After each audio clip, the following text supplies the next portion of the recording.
Our Story Production presents The Road to Our Story, spotlighting an in-depth look at many of The Road to Our Story magazine's featured articles.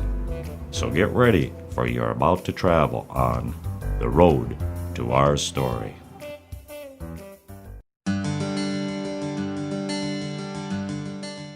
Bonnie P. Silage here, reporter from Sweet Swine County. My colleagues and I are excited to present a series of stories about our neighboring towns and counties, their points of interest and business, so take a look. Located in Sioux County, Sioux Center, Iowa has a rich Dutch heritage. Sioux Center's greatest natural resource is the quality of its farmland and the high-yielding crops they produce. With a wealth of retail shopping options, abundant employee opportunities, and a host of service-related businesses, Sioux Center is notable for its recent population boom. Safe neighborhoods, excellent schools, and access to a variety of parks and recreational areas have made Sioux Center an attractive option for newcomers to the area. The Sioux Center Recreation Trail is designed to connect users to parks, schools, and neighborhoods. Trail users can enjoy a variety of activities including bicycling, jogging, rollerblading, and walking. All Season Center, a multi-purpose, family-friendly facility, was designed with entertainment options for all ages. It features an outdoor and indoor swimming pool, a lap pool, diving well, water slides, hot tub, and children's water play area, as well as an upper-level room for observation. Early in June, the city hosts Summer Celebration, which features a car show and cruise night, as well as other miscellaneous events. Whether you're looking for a new place to call home or planning your next vacation, Sioux Center, Iowa invites you to stop by and enjoy all the Sioux Center has to offer.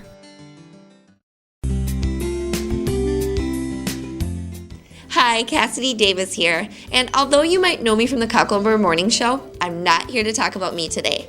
My fellow celebrities and I are doing something pretty exciting. We've discovered some incredible counties and towns and neighboring communities. Here, check them out. Serving as the county seat of Sioux City, Orange City was first called Holland and was later renamed in honor of Dutch royalty. The city was founded in 1870 by settlers from Pella, Iowa, looking for better land on which to build a thriving community. Today, Orange City proudly embraces its Dutch heritage. A charming European village atmosphere serves as the backdrop for an annual 3-day tulip festival that draws 100,000 plus visitors each May, many of whom come back to further enjoy the quaint shopping, unique dining, and year-long entertainment options. With a host of thriving business, low unemployment, and high aspirations, Orange City is prospering. Orange City offers a wealth of recreational options, from its outdoor aquatic facility to its manicured walking paths and rustic trails, an award-winning nationally recognized golf course to a popular disc golf course, parks and recreation programs, and facilities for all ages. Orange City also has a strong arts culture. From theater to music, dance to fine art, this community enthusiastically embraces and supports the arts year-round. So pack up the kids, gas up the car, and chart a course to Orange City, Iowa.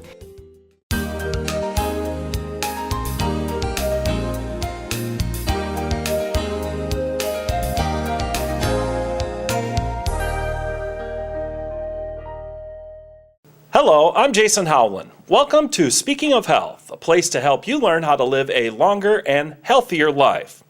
November is Lung Cancer Awareness Month, and while it's not the most common form of cancer in this country, it is the deadliest. Our guest today to talk about lung cancer and keeping your lungs healthy is Dr. Jamil Taji. Dr. Taji is a pulmonologist with Mayo Clinic Health System. Thanks for joining us today, Dr. Taji. Thank you for having me. Well, as a pulmonologist, you help patients with respiratory problems. We're talking about lung cancer today. How common is lung cancer? Well, it's not the most common cancer. However, it is by far the deadliest cancer. And I generally like to start this off with an example. We're coming up to the end of the year here. And at the end of the year, Christmas, New Year, families are getting together, they're having a nice time, people make their New Year's resolutions. And come the next year, 220,000 of those people are going to be diagnosed with lung cancer. 160,000 of those people are not going to see their families or celebrate the next holiday with them. They're going to pass away. To give you an example and to give you something to compare to, the other 4 common causes of cancer, or the most common causes of cancer, are breast, pancreas, colon, and prostate. In order, prostate kills around 30,000 people per year. Pancreas, 35,000, breast, 40,000, colon and rectal combined, 50,000. If you take all of those and put them together, that's less than lung cancer. 160,000 lung cancer, 155,000 for other cancers combined. Worldwide, 1 to 2 million people per year die of lung cancer. Now, to put these numbers in perspective so that you have more of a visual idea, the number of people who die of lung cancer in the U.S. is more than the population of Mankato, North Mankato, Fairmont, and New Prague combined. Worldwide, it's as though you're wiping Idaho off the map every year. So, as you can see, it is by far the deadliest form of cancer, bar none. Yeah, very sobering statistics that you have there. And so often, we hear of the other forms of cancer, the breast cancers, the prostate cancers, which are obviously very serious diseases as well. But lung cancer doesn't get the press as those other cancers, and it kills more people than anyone else. Absolutely. When you think about the other cancers, we were talking the pink ribbon. The pink ribbon is very commonly associated, and people are very aware of the fact that that is breast cancer. However, there is nothing that people know about lung cancer in general. They know it's serious, they know it's out there, but there's not enough media for it. Well, before we delve further into the topic of lung cancer, let's start out with the basics makeup of the respiratory system and how our body breathes, because as a pulmonologist, that's what you deal with on a daily basis. So talk about the respiratory system. Okay, well, the respiratory system basically starts up in the nose and the back of the mouth. We take a deep breath, it comes in through both areas, comes down into the throat, which is the trachea is what opens up from that. The trachea is our main airway, the large airway that heads down through the throat and into the chest, and then splits into both of our lungs, the left and the right. If you were to follow that down, the airways get smaller and smaller until at the end of the airways, out in the edges of the lungs, you have things called the alveoli. The alveoli are almost grape-like sacs of the airway where most of the exchange of oxygen and carbon dioxide occurs. So we breathe in the oxygen, give out the carbon dioxide. And the alveoli then transfer the oxygen to the blood? Correct. So what causes lung cancer? There are the top 5 causes of lung cancer. Number 1 is smoking. Number 2 is smoking. Number 3 is smoking. Number 4 is radon. And number 5 is secondhand smoking. 80 to 90% of the causes of cancer are caused by smoking. 80 to 90% of cancer, of lung cancer. The remainder is caused by secondhand smoking primarily and radon. Radon is the second leading cause of cancer. In Minnesota, up north, we have a lot of radon up here. Radon, generally, it's a gas. It's present in the atmosphere, but it's present in very low quantities. And so, generally speaking, people don't have a problem with it. But up north, other than the fact that there's just more radon up here, it tends to accumulate in the houses. It comes out of the ground, and so the basement is going to be the first area that's affected. As you go up in the house, there's going to be less of it. But in Minnesota, what happens in winter is it's cold. People close their windows, their doors. There's not a lot of ventilation, and so it accumulates. And you breathe that in, and it's the second most common cause of lung cancer. And it's odorless gas? That's correct. There's absolutely no way to know it's in the house unless you test for it. And it's a natural gas, is what you're saying. It's not caused by carbon emissions from vehicles or anything like that. It's just, it naturally comes out of the ground. That's correct, yes. So what are some of the symptoms of lung cancer? Are there symptoms? There are symptoms. The problem is they're very nonspecific. They basically revolve mainly around the lung. So if you have a cough, either a new cough or an old cough that's changed, that's one of the symptoms of lung cancer. If you have an episode where you cough up blood, that's one of the symptoms of lung cancer that you should be aware of. If you get short of breath suddenly or over a period of a few months, something new for you, that's possibly lung cancer. Chest pain, wheezing, weight loss. You're not trying to lose weight and yet you continue to lose weight. That's one of the things you have to be aware of. As you can see, they're not very specific. I suppose the take-home point is if it feels wrong for you, you should have it checked out. So I was going to ask you, a lot of those symptoms that you talk about, they could be something that doesn't necessarily mean you have lung cancer. You have a new cough or a change in your cough or you're short of breath. So when should you see your doctor? You should see your doctor when when it doesn't feel right for you. So everybody is aware of their own body to some degree. The key is not to sit on something, especially if you're a smoker, you used to smoke, you've lost some weight as well. As you start to see all these symptoms come together, go and talk to your doctor. If it's nothing, they'll let you know. Is one of the biggest problems with lung cancer is that by the time that symptoms show up, that it's often too late? Absolutely. The problem with lung cancer is, if you remember the respiratory system that we just discussed, the bulk of the lung is spongy, alveolar type tissue. We have no pain receptors there. There are no nerves that tell us that there's something in there. The only place we feel pain is out towards the side of the lung, and if the cancer is growing there, we'll feel it. It's almost like a sharp pain in the chest. And if it's more central, if it blocks one of the larger airways, then you can get things like pneumonia. You'll have the cough, you'll have phlegm that you're coughing up, and it can eat into some of the blood vessels, in which case you'll start to cough up a little bit of blood. So let's talk about some of the risk factors, and we talked about them earlier too. Smoking. So if you're a smoker, obviously you should quit smoking. Does your risk of lung cancer decrease immediately when you stop smoking? Not immediately, but it does go down. Mm-hmm. And absolutely, I mean, there's no doubt it's probably 90% of my practice is telling people to stop smoking.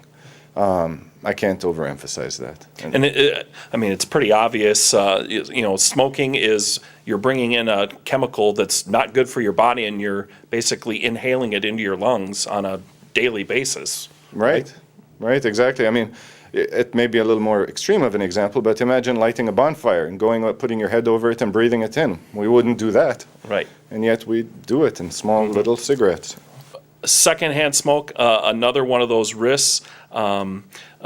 Avoiding secondhand smoke obviously lowers your risk of lung cancer as well. Secondhand smoke, unfortunately, gets even less press than the rest of it. And the people who are going to be most at risk are people who have taken a decision not to smoke and yet live with a smoker. 25% of the deaths are caused by secondhand smoking. That comes up to about 8,000 people. That's actually more than melanoma, which is one of the cancers that gets a lot of press in the skin cancer side of things. And so it's not a small problem. And as you remember from my list, if you were to combine 1 through 3 as smoking, secondhand smoking comes right after radon. And we talked about radon.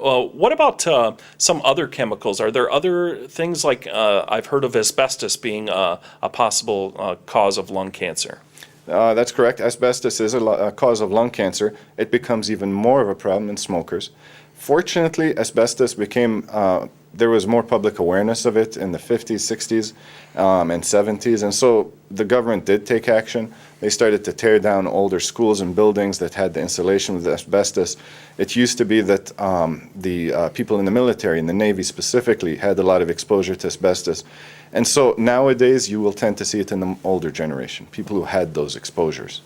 And to build on the chemical point of view, again, talking about smoking, there are more than 20 cancer-causing agents that we breathe in when we smoke. That's 20, each of which individually can cause cancer, and yet we take in 20 of them when you smoke. So long story short, don't smoke. Yes, I can't overemphasize right. it. What about family history? Does family history have anything to do with lung cancer? Yes, definitely. Family history and genetics in general, it's an up-and-coming field in medicine. For many years now, we've discovered that genetics is playing a role in everything, but it is especially important in lung cancer. If you do have a family history of lung cancer, it's one of the big red check marks that goes next to your history when you come in. And what about gender? Lung cancer, does it affect men more than women, or is it an equal opportunity cancer? It is technically an equal opportunity cancer. However, historically, men were smoking more than women. And so we used to see lung cancer more in men. As men started to taper off, though women started smoking later. When they started, when the equal rights and all that started to come towards women, they were able to do more in society. Unfortunately, part of that was smoking. And so even though it caught up later, it did catch up, and women are just as risky, are just as much at risk as the men are right So now. there's no medical reason why lung cancer would affect men or women more. It's more socioeconomic factors. Or correct. Yeah. What about testing? How do you test someone for lung cancer? Well, testing actually is interesting. Most people who are caught with lung cancer are not tested for lung cancer. They come in for something else, and we find that they have lung cancer. If we were to want to look for it specifically, things like chest x-rays, CAT scans of the chest are the most common that we would use. Once the diagnosis is made, how do you go about treating lung cancer? The short story is we try and get it out. Unfortunately, lung cancer is staged in severity. You have stage 1, which is the least severe, and stage 4, which is the most severe. Stage 4 means the lung cancer is not localized to one point in the lung anymore. It's spread, most of the time outside the lung itself. And depending on which stage you have is what determines your treatment. The earlier stages, we try to cut out that part of the lung. We try to take out as little as possible, but to keep it as effective as possible. As the stage advances, you start to see more chemotherapy and radiation enter the picture as treatment modalities. Now, the unfortunate fact is, even when you take out a stage 1A cancer, the earliest form of cancer, at 5 years, 65% only of people will be alive. And so, despite the fact that we've caught it, it's relatively early, 65% is still the number of people alive at 5 years. Stage 4 cancer, less than 1% of people are alive at 5 years. Untreated, about 4 to 5 months. Unfortunately, like we talked about before, this disease, it's the deadliest form of cancer, and often it is a death sentence. It is. And the worst part about it is it could have been prevented. Mm-hmm. Well, let's talk about prevention. How do you go about preventing lung cancer? Can it be prevented? It can be prevented primarily the smoking we talked about. If there's radon, that's an issue. Testing is very simple. Any of the home improvement stores across the board, they sell little testing kits, 24 and 48-hour kits. Test your home for it. If the radon levels are high, there are ventilation systems that can be installed specifically for radon. Recently, over the last couple of years or so, there's an exciting new branch of prevention that's started to emerge in lung cancer, and that's related to screening. As you're probably aware, in a lot of the other cancers, screening is a big part of it. Right. So, for example, in the colon, colonoscopies. But previously, we couldn't screen lung cancers because, again, it's hard to take a look in the lungs and across the board on every single person. And so what they came up with is there was a recent study, large study. They did CAT scans on a select group of people, the higher risk people who smoke, etc. And they did CAT scans on them for a period of 2 years at specific intervals, and they found that they caught many more lung cancers than would have been found otherwise. Unfortunately, at this point, it's only available to that select group of people because it just wouldn't be practical. If we CAT scanned everybody, the benefit and the risk would outweigh the benefit at that point, just from radiation. Well, unfortunately, we are all out of time, but I'd like to thank our guest today, Dr. Jamil Taji, pulmonologist with Mayo Clinic Health System. A great topic, and thank you very much. Yeah, thank you for having me, and thank you for giving it the importance I think it deserves. Have a great day, everyone, and be healthy.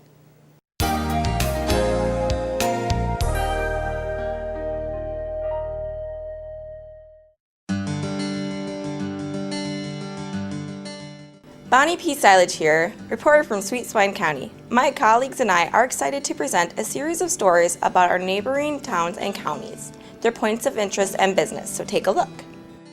Located in Osceola County, Sibley, Iowa serves as the county seat. It is named after Henry Hastings Sibley, a prominent general during the Dakota War of 1862, who became the first territorial governor of Minnesota. Today, Sibley is a robust town of just under 2,800 people. Although primarily based in agriculture, Sibley residents enjoy a diverse mix of retail and service businesses as well as a wealth of leisure and recreational opportunities. Recreational opportunities are plentiful in any one of Sibley's beautiful parks. Sibley Central Park contains 2 Little League baseball diamonds, a soccer field, and tennis courts. Sunset Park contains a shelter house, playground equipment, a Little League diamond, and restroom facilities. Located within Sibley Central City Park is McCall Museum and Brunston Heritage House, which are maintained by the Osceola County Historical Society. Hawkeye Point is the highest natural point in Iowa, is located approximately 4.5 miles north of Sibley. The land that includes the High Point was donated by the Sterler family, who worked this land for many decades to Osceola County with the stipulation that the land be turned into a park. Sibley residents invite you to stop by and enjoy all the highlight of Iowa has to offer. There you have it, folks. One of the favorite stories ripped from the pages of The Road to Our Story magazine. Let's have a look at another. Our Story Productions presents Cooking It Up with Betty! A saucy look at our story. So, get ready for the one and only Betty Thompson! Welcome back to another episode of Cooking It Up with Betty. And what a show we have planned for you today, with a special recipe, a special guest, and those roving reporters that tell us what's cooking in our story country. So, without further ado, let's get started. I have my special guest I'd like to introduce today. He's my boss, and we commonly call him Cousin John. Welcome, Cousin John. Thank you. Say, Betty, got a question for you. What the hell happened to your last show?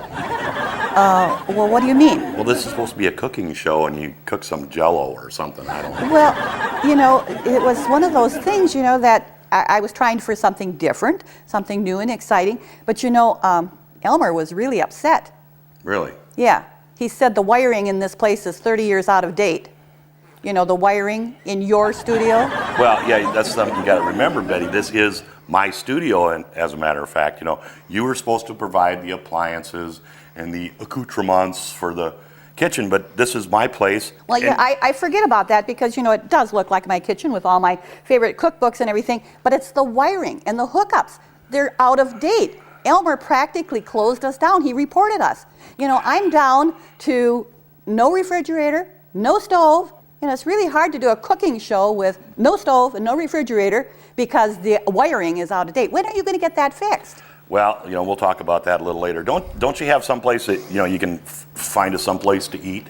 Well, the roving reporters. Now, you know about them. Sure. Yes. They're out in the countryside, and they're looking at the little restaurants, the big restaurants. They're finding out what's cooking in our story country, and they will report back to us. Let's go to a couple of those reports right now, and you can find out what's cooking. Abby Appetite on the road, checking out what's cooking in our story country. And I found a fiesta for the senses at this colorful Mexican restaurant. And remember, you're traveling with an appetite. Abby Appetite. Olé! Starting as a restaurant employee at age 16, Noe Juarez found himself owning his own Mexican restaurant in Fairmont, Minnesota by the time he was just 29 years old. Wow! El Agave Mexican Restaurant specializes in authentic Mexican cuisine as well as specialty bar drinks. Any given night, the place is packed with hungry customers, and the quality of the food, great atmosphere, and friendly service keeps locals coming back for more. 5 years after taking ownership, Noe attributes much of his ongoing success to his employees. "You've got to have good employees to make it in the restaurant business," Noe said in a recent interview. Judging by the crowds of return customers, he has some of the best. The menu is extensive, and the choice of entrees, well, let's just say it was difficult to pick just one. And the desserts? Delicious! When in Fairmont, make plans to experience the excellent food and the friendly service at El Agave Mexican Restaurant.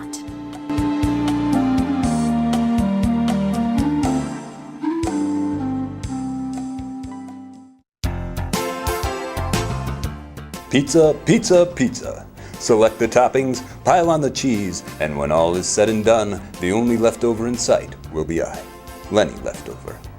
While traveling in northern Iowa, I would recommend a stop in Britt, Iowa, at the Titanium Lunchbox. Specializing in pizza, pasta, wraps, and homemade pies, the Titanium Lunchbox is a treat any day of the week. Owners Damon and Karen took a moment to chat with me on a recent visit, and I had to ask about the unusual name of the place. Why Titanium Lunchbox? The name came as a continuance of my DJ business, Damon explained. Titanium DJ service. My husband and I had extensive prior experience in the food service business, Karen continued. So when the opportunity to open our own restaurant in Britt presented itself, we went for it, and the Titanium Lunchbox was open for business in 2010. They remodeled the former pizza parlor inside and out. One of the unique features of the restaurant is its collection of over 50 unique lunchboxes that are displayed on the restaurant's wall. Stop into the Titanium Lunchbox in Britt, Iowa, any Friday or Saturday night for the weekend buffet, which features a full salad bar, soup, pizza, and pasta. And enjoy the homemade flair and flavor. You'll be glad you did. Boy, I tell you what, that was good. That's making me hungry. What are we doing today here? Well, we're having a nice relish tray today. A what? With a relish tray with some very special dip and some come on. We Well, want some real food, not rabbit food. John, have you forgotten that Elmer has closed us down?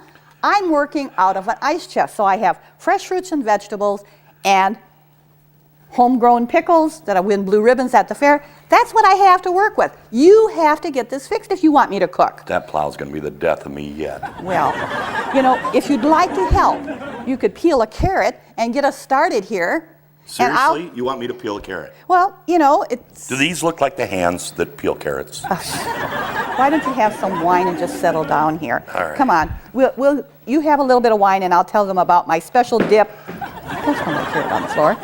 Okay, this is a new winery up from near High Horse, and it's a new wine. That's not I bad. kind of like it. And the dip bad. that I made today to go with the veggies is kind of a little spicy dip. It's got some hot pepper in it along with the sour cream. Why don't you try that?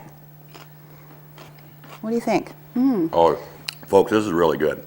Even though it's not cooked, it's really good, but this is even making me more hungry. Can we go look for some more places to eat? Well, yes, we have some more reports. Let's go to a report while I finish doing this. Howdy, partners. Abby Appetite here to fill you in on what's cooking in the heartland today. You know, there's nothing I like more than good, stick-to-your-ribs, down-home cooking. You won't forget your appetite, because you're traveling with Abby Appetite. Doggies! The minute I walked in the door and saw Sally Larson's smiling face, I knew I was in for a great dining experience. Sally's is the ideal spot for some good down-home cooking, and her pies are to die for. Made from scratch and baked with care, Sally's pies will keep them coming back for more. Growing up, Sally's parents operated the country club, and after college she helped them with the bungalow, and later at Mulligan's. Prior to opening Sally's in Forest City, Sally Larson operated her own restaurant in Leland. When the building owner in Forest City contacted her about opening up a restaurant, everything came together, and after some remodeling, Sally's was open for business. Sally starts at 5:30 a.m., whipping up eggs, baking pies, and starting the lunch specials for the day. At 6 a.m., the doors open, and Sally and her friendly staff greet the morning customers with a smile and a hot cup of coffee. Sally's has a menu of community favorites like cream chicken and biscuits, and my all-time comfort food, hot beef. I love the food, and you will too. Stop by Sally's in Forest City, Iowa. So, you know, that is pretty good. And this wine isn't bad either. You know what? This is really making me hungry. I'm going to go get something to eat. Well, folks, I'm out of here. Listen, don't ever have Plow back on this show again. Thanks, guys. Okay, I will not have Elmer Paul back. John left without telling me when he was going to fix that wiring. Oh, well, we're almost out of time anyhow, I guess. Folks, if you would like a copy of any of the recipes, please send a self-addressed stamped envelope to Recipes, Cooking It Up with Betty, care of Cluck Television. Please let me know which recipe you're asking for. And now I'm going to be saying goodbye. Thanks to our special guest, John, our roving reporters, and you, my home audience. Thanks. Come back and see us again on Cooking It Up with Betty. Bye-bye.